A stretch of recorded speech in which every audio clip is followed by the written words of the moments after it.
नमस्कार, मैं मनोज कुमार आपका एसके बुक के यूट्यूब चैनल पर स्वागत करता हूं। आज हम बात करेंगे टेंस के बारे में, जो आर्मी एग्ज़ाम के लिए बहुत ही महत्वपूर्ण टॉपिक है। इसमें एरर के क्वेश्चन पूछे जाते हैं और एरर के अंदर 4 ऑप्शन डालते हैं, ए, बी, सी और डी। यदि एरर ए, बी, सी में नहीं है तो अपना ऑप्शन रहेगा डी। तो हम चलते हैं अपने फर्स्ट क्वेश्चन के ऊपर।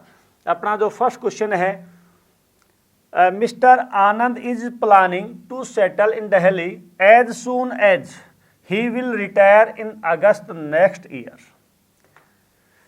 यहां एक पॉइंट और दे दिया आपको, नेक्स्ट ईयर। नेक्स्ट ईयर है, फ्यूचर में जा रहा है। निकट भविष्य की प्लानिंग या प्री प्लान के लिए हम यूज करते हैं प्रेजेंट इंडेफिनेट या फ्यूचर इंडेफिनेट। दूसरी बात, यहां एक सामान्य सत्य का भी वाक्य है, यदि जो ज्वाइन करेगा उसको रिटायरमेंट भी होना है। क्लियर? लेकिन हम मेनली क्या है, निकट भविष्य की वाक्य है, प्री प्लान है और फ्यूचर, तो वहां हम प्रेजेंट इंडेफिनेट का प्रयोग करते हैं। अपना जो एरर है वो एरर कहां दे रहा है, ही विल रिटायर इन अगस्त। अब आपको क्वेश्चन के अनुसार ऑप्शन देखने हैं। यहां जैसे अपना लास्ट ऑप्शन में दे रखा है, लेकिन आपको यहां 4 ऑप्शन दे रखे हैं, ए, बी, सी, डी। और इन 4 ऑप्शन में से ये पार्ट ए में भी दे सकता है, बी में भी, सी में भी, डी में भी, कहीं भी दे सकता है।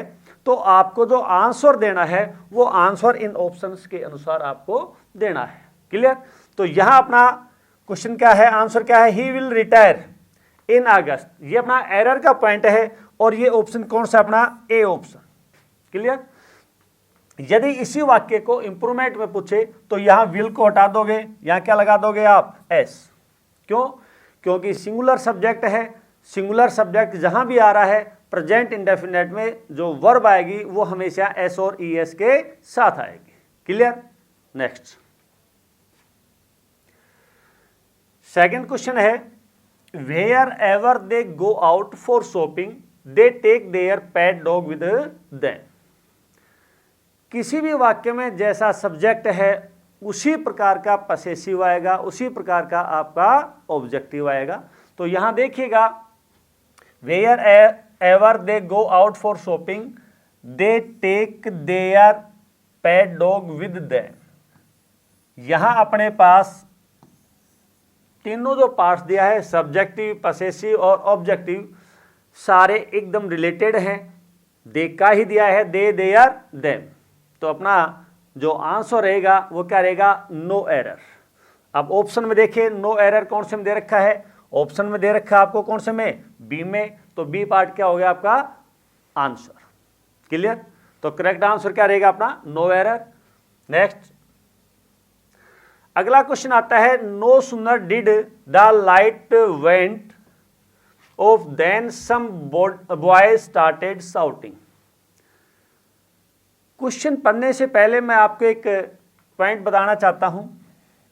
किसी भी वाक्य में यदि अपने पास डू या डिड आ जाए, क्या दे दिया जाए, डू या डिड दे दिया जाए, या कोई भी मॉडल दे दिया जाए, या अपने पास प्रेपोजिशन टू हो, कुछ वर्ड्स को छोड़कर, तो इनके साथ हमेशा V1 का प्रयोग किया जाएगा।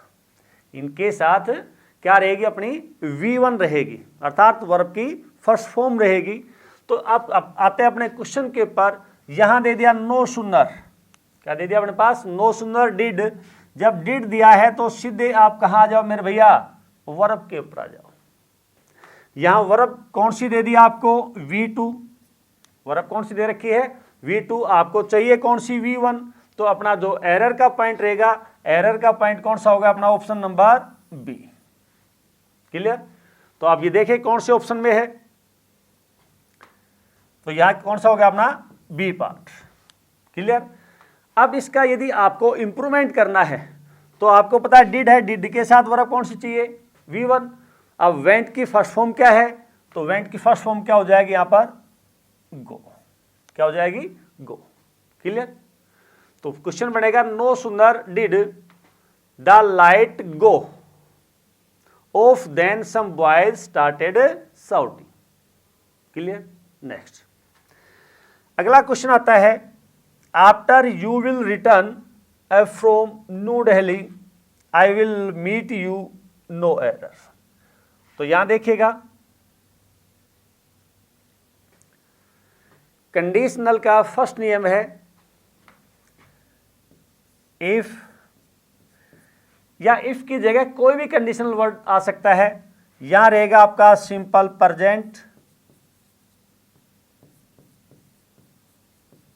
क्या रहेगा, सिंपल प्रेजेंट। ये रहेगा भाई हमेशा कौन से में, फर्स्ट पार्ट में।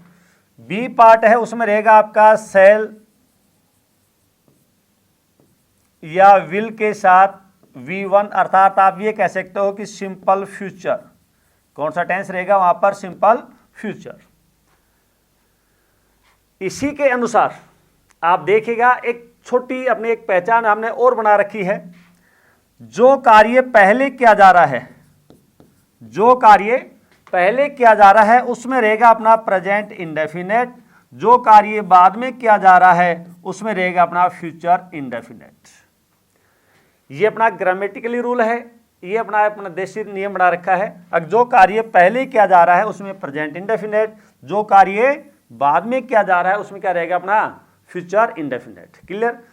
तीसरा पॉइंट ये भी याद कर सकते हो, अगर जिस भी वाक्य में कंडीशनल वर्ड दे रखा है, क्या दे रखा है, कंडीशनल वर्ड है, कंडीशनल वर्ड के साथ कभी भी आपका सेल या विल अर्थात कोई भी मॉडल प्रयोग नहीं होगा। क्लियर। या ये भी कह सकते हो कभी भी दो पार्ट्स, कभी भी दो सेंटेंस में एक साथ फ्यूचर इंडेफिनेट नहीं आ सकता है। तो यहां देखिए, after you will return from New Delhi I will meet you. भाई मिलने का कार्य कब होगा, जब वो आएगा। तो पहले कार्य कौन सा हो रहा अपना ये, तो अपना ऑप्शन कौन सा हो जाएगा, ए ऑप्शन। आंसर क्या रहेगा, ए ऑप्शन, क्योंकि कंडीशनल वर्ड क्या है, आफ्टर। तो आफ्टर के साथ क्या नहीं आएगा भाई, विल का प्रयोग। और पहले कार्य कौन सा किया जा रहा है, पहले कार्य ये हो रहा है आपका, और उसके बाद में कार्य कौन सा है, मिलने वाला। या आप ये भी कहा है कि जहां भी कंडीशनल वर्ड है उसके साथ क्या रहेगा अपना प्रेजेंट इंडेफिनेट, बाद वाले में क्या रहेगा अपना फ्यूचर इंडेफिनेट। क्लियर। कोई भी ट्रिक अपनाओ, सारी ट्रिक बिल्कुल नॉर्मल तरीके से आपको समझाई जा रही है। नेक्स्ट अगला क्वेश्चन है, if the manager acted in time the strike would not have lasted long. सबसे पहले आप ये देखिएगा, अपने पास सेंटेंस दे रखा है किसमें, V2 में। कंडीशनल का सेकंड और थर्ड, मैं यहां दोनों स्ट्रक्चर आपको समझा रहा हूं। अपने पास क्या दे रखा है, इफ है, इफ के बाद में सिंपल पास्ट, इफ के बाद में क्या है, सिंपल पास्ट है। तो बी पार्ट में क्या रहेगा अपने पास, वुड, कुड, शुड के साथ वर्ब की फर्स्ट फॉर्म। लेकिन यदि अपने पास कंडीशनल वर्ड है और उसमें दे दिया आपको पास्ट परफेक्ट, क्या दे दिया आपको, पास्ट परफेक्ट, तो वहां मिलेगा आपको वुड या कुड के साथ में हैव, और हैव के साथ वर्ब की थर्ड फॉर्म। अब यहां स्ट्रक्चर से आप समझिए, वुड और वर्ब की फर्स्ट फॉर्म, यदि अपने पास यहां V2 दे रखी है तो अपन को क्या चाहिए, वुड चाहिए और उसके साथ वर्ब की फर्स्ट फॉर्म। लेकिन यहाँ वुड है, उसके साथ हैव भी है, उसके साथ में आपका वर्ब की थर्ड फॉर्म भी है। और ये पार्ट फॉलो कर रहा है किसमें, इसमें, तीसरे नियम में। तो सबसे पहले ये ध्यान दीजिए, कभी भी एरर के वाक्य में दो पार्ट्स में कभी भी आपका एरर नहीं डालेगा। जब ये पार्ट आपका तीसरे नियम को फॉलो कर रहा है, ये पार्ट की तीसरे नियम को फॉलो कर रहा है, ये कौन से को कर रहा है, दूसरे नियम को। जब दो ऑप्शन एक नियम को ही फॉलो कर रहे हैं तो अपना जो एरर आएगा वो कौन से पार्ट में आ जाएगा, इसमें। और ये पार्ट कौन सा अपना, ए पार्ट। यदि इसमें इंप्रूवमेंट करना चाहे तो आप इंप्रूवमेंट की जगह क्या करोगे, यहां पर हैड एक्टेड, क्या करोगे मेरे भैया, हैड एक्टेड। क्लियर। नेक्स्ट आगे है, ही एट नथिंग सिंस यस्टरडे। मैं आपको एक छोटी सी स्ट्रक्चर के द्वारा समझाना चाहता हूं। ये अपने पास दे रखा है सब्जेक्ट, सब्जेक्ट के बाद में हैज और हैव, बहुत ही इंपॉर्टेंट क्वेश्चन है, आर्मी के अंदर कई बार पूछा जा चुका है। इसके बाद वर्ब की थर्ड फॉर्म प्लस में ऑब्जेक्ट, यहां मिलेगा आपको सिंस या फॉर। क्या रहेगा यहां पर? सिंस या फॉर। सिंस और फॉर के बाद में सिंपल पास्ट, सिंस और फॉर के बाद क्या रहेगा भैया? सिंपल पास्ट, अर्थात V2 रहेगा, यस्टरडे रहेगा, या लास्ट रहेगा, या अगो रहेगा। मीन्स सिंपल पास्ट की एडवर्ब भी हो सकती है, या V2 भी हो सकता है, या डिड प्लस वर्ब की फर्स्ट फॉर्म भी दे सकता है। अब आपको देखना है अपने पास क्या दे दिया यहाँ पर? सिंस, और सिंस के साथ क्या है? यस्टरडे। सिंस है और सिंस के साथ क्या दे दिया आपको? यस्टरडे दे रखा है। तो आपको वर्ब चाहिए क्या भाई? हैज हैव के साथ में वर्ब की थर्ड फॉर्म। तो अपने पास क्या है यहाँ पर? ही कैसा वर्ड है? सिंगुलर। तो अपना ऑप्शन कौन सा रहेगा? A option. क्या रहेगा? A option. यदि इस क्वेश्चन में आपको इंप्रूवमेंट करना है तो यहां हो जाएगा he has eaten, he has eaten, ये आएगा अपना इंप्रूवमेंट में। क्लियर? ये स्ट्रक्चर भी एक बार ध्यान देना। Next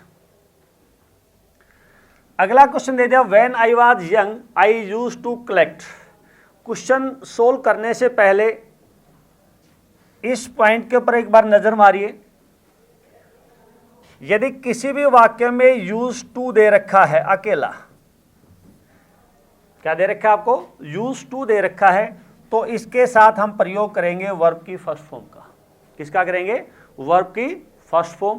clear? लेकिन यदि यूज टू से पहले बी फॉर्म क्या दे दिया जाए आपको? बी फॉर्म दे दिया जाए।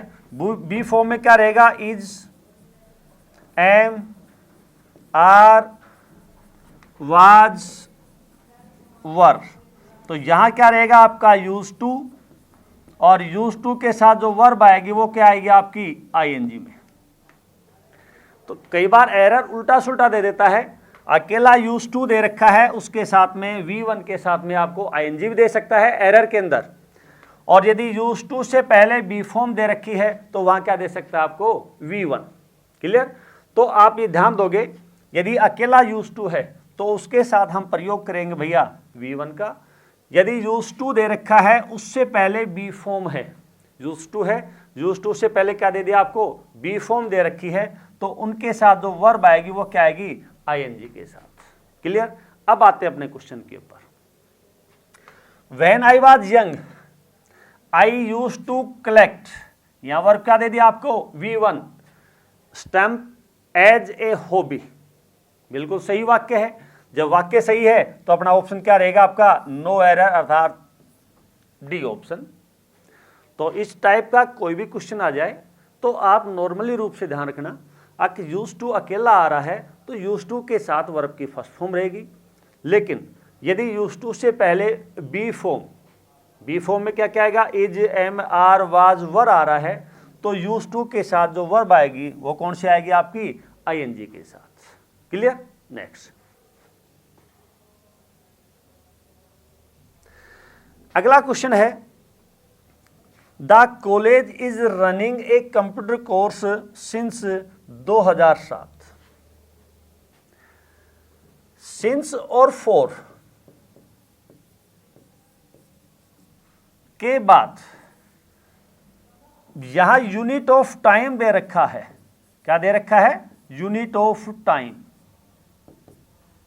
तो इससे पहले हमेशा परफेक्ट कॉन्टिन्यूअस टेंस रहेगा। क्या रहेगा? Perfect continuous. जब यहां इज दे रखा है तो प्रेजेंट कॉन्टिन्यूअस रहेगा, अर्थात सब्जेक्ट,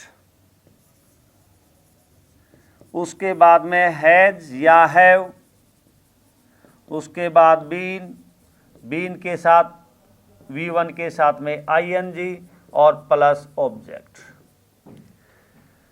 सिंस का जो प्रयोग है वो करते हैं हम निश्चित समय के लिए, फॉर का जो प्रयोग है वो करते हैं हम अनिश्चित समय के लिए। इसके बाद में यदि क्या दे रखा हो आपको, यूनिट ऑफ टाइम।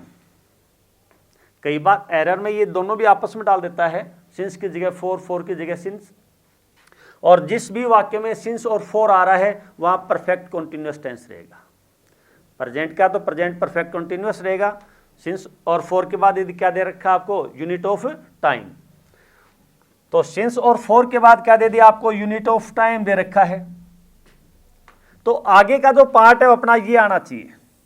हैज है ये सिंगुलर सब्जेक्ट के साथ आएगा, हैव है वो प्लूरल सब्जेक्ट के साथ रहेगा। तो यहां दे दिया the college is running a computer course since 2007। यहां से आपको पॉइंट लेना है, यहां यूनिट ऑफ टाइम दे रखा है, तो अपना जो एरर रहेगा वो कहां रहेगा, अपना इस पार्ट में रहेगा, इज रनिंग में एक कंप्यूटर कोर्स। तो एरर कौन सा भाग है अपना, C part, sorry B part. Clear. आगे चलिए, इसमें यदि इंप्रूवमेंट पूछ रहा है, क्या पूछ रहा है, इंप्रूवमेंट पूछ रहा है। द कॉलेज क्या है, सिंगुलर है, तो यहां क्या हो जाएगा, हैज बीन। क्या हो जाएगा भैया, हैज बीन रनिंग। तो यहां पॉइंट ये आ जाएगा इंप्रूवमेंट के अंदर। क्लियर।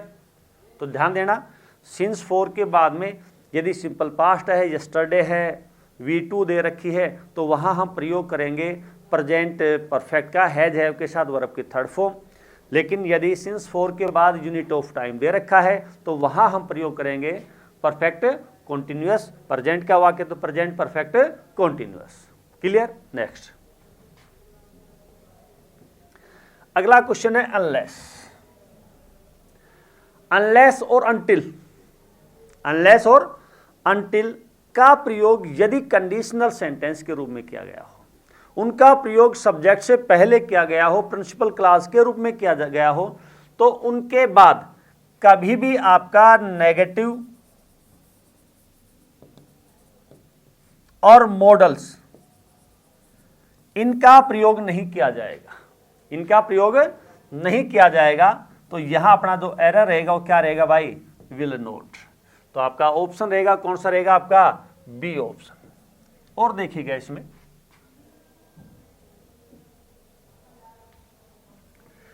जैसे यहां दे दिया until you do not walk fast, until you do not walk fast,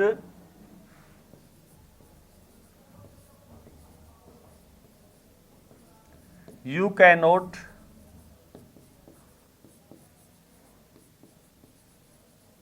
catch the train. अभी मैंने कहा जहां भी अनटिल और अनलेस दोनों के ऊपर ये नियम फॉलो करता है। अनटिल अनलेस जहां भी दे रखा है, यदि इनका प्रयोग प्रिंसिपल क्लॉज में किया गया है तो इनके बाद कभी भी आपका नेगेटिव वर्ड या किसी भी मॉडल का प्रयोग नहीं करवाया जाएगा। तो यहां जो एरर रहेगा कौन सा रहेगा, आपका डू नॉट। तो क्या हो जाएगा, until you walk fast you can not catch the train. B part के अंदर आपका मॉडल भी आ सकता है, बी पार्ट में आपका नेगेटिव वर्ड भी आ सकता है। क्लियर। नेक्स्ट अगला क्वेश्चन है ही वॉक्स एज इफ आ जाए या विश आ जाए या आई विश आ जाए, ही विश आ जाए, दे विश आ जाए, यू विश आ जाए, इनके बाद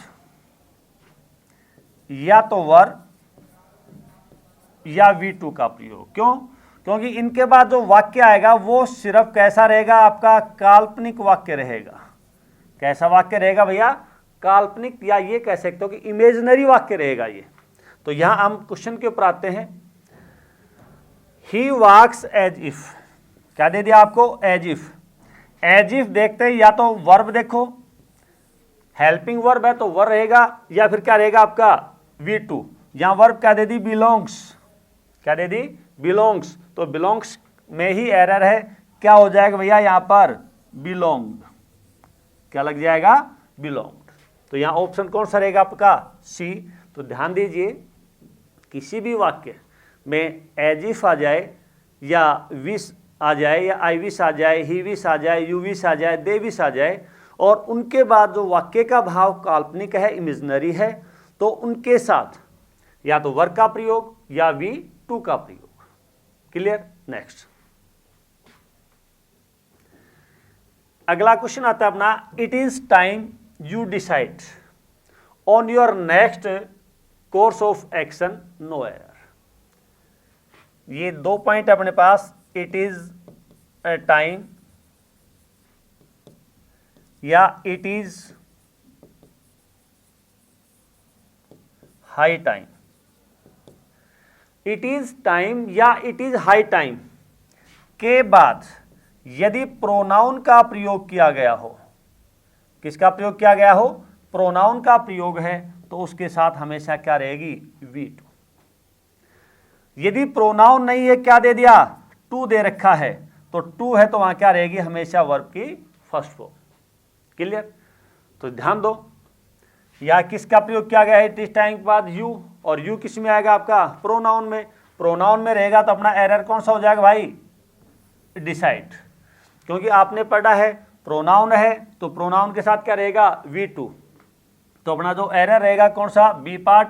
यहां आपको करना पड़ेगा क्या भाई? डिसाइडेड। यदि ये होता इट इज टाइम टू, क्या दिया होता अपने पास? टू। और टू है तो उसके साथ क्या रहेगा? वर्ब की फर्स्ट फॉर्म। तो it is time to decide on your next course of action, no error. तो टू आ रहा है तो वर्ब की फर्स्ट फॉर्म है। फिर ध्यान दीजिए, किसी भी वाक्य में इट इज टाइम या इट इज हाई टाइम है और उसके बाद में प्रोनाउन का प्रयोग किया गया है, तो आपको जो वर्ब प्रयोग करनी है वो वी टू रहेगा, अर्थात सिंपल पास्ट में रहेगी। और यदि वहां टू का प्रयोग किया गया है तो उसके साथ में हमेशा वर्ब की फर्स्ट फॉर्म रहेगी। क्लियर? नेक्स्ट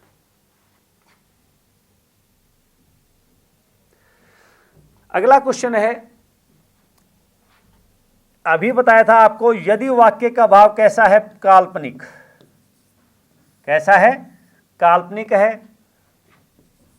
इफ आ जाए, एज इफ आ जाए या विश आ जाए, तो उनके बाद में एरर के रूप में आपको यदि हेल्पिंग वर्ब है तो क्या देगा? इज, एम, आर और वाज।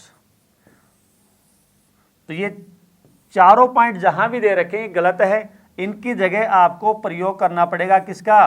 वी वर्ब का। यदि वी वन दे रखा है तो इसकी जगह आप प्रयोग करोगे वी टू का। और ये वाक्य का जो भाव रहेगा वो कैसा रहेगा आपका? काल्पनिक रहेगा। जैसे if I was the king, भाई राजा तो नहीं, ये कल्पना तो कर रहा है, तो यहां वाज नहीं आएगा भैया, क्या रहेगा यहां पर? वर। और देखिएगा,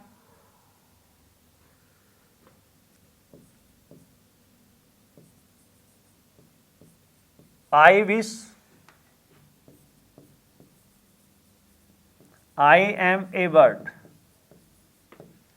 I wish, I am a bird. या क्या दे दिया आपको? I wish a bird. काल्पनिक वाक्य है तो यहां एम की जगह हम प्रयोग करेंगे किसका? वर्ब का। क्लियर? तो जहां भी वाक्य का भाव कल्पनाशील होता है तो वहां इज, एम, आर, वाज जो हेल्पिंग वर्ब है उनकी जगह हम प्रयोग करेंगे वर्ब का। यदि वाक्य में वर्ब आ रही है, वी वन आ रही है, तो वी वन की जगह हम प्रयोग करेंगे वी टू का। क्लियर? नेक्स्ट अगला क्वेश्चन है, student must paid attention to what the teacher tells them. अभी मैंने पिछले ही क्वेश्चन में आपको समझाया था, जहां भी क्या जाए? डू आ जाए या डिड आ जाए, जहां भी क्या दे दिया जाए आपको? मॉडल दे दिया जाए, जहां क्या दे दिया जाए आपको? टू दे दिया जाए, या प्रेजेंट परफेक्ट का प्लूरल सब्जेक्ट दे दिया जाए, इनके साथ हमेशा वी वन का प्रयोग किया जाएगा। किसका किया जाएगा? वी वन का प्रयोग। क्लियर? अब जैसे अपने पास ऑप्शन में दे दिया, student must no error what the teacher tell them paid attention. इसमें से आपको छांटना है कौन सा एरर है। एरर तब छाटेंगे जब आपके पास पॉइंट होगा।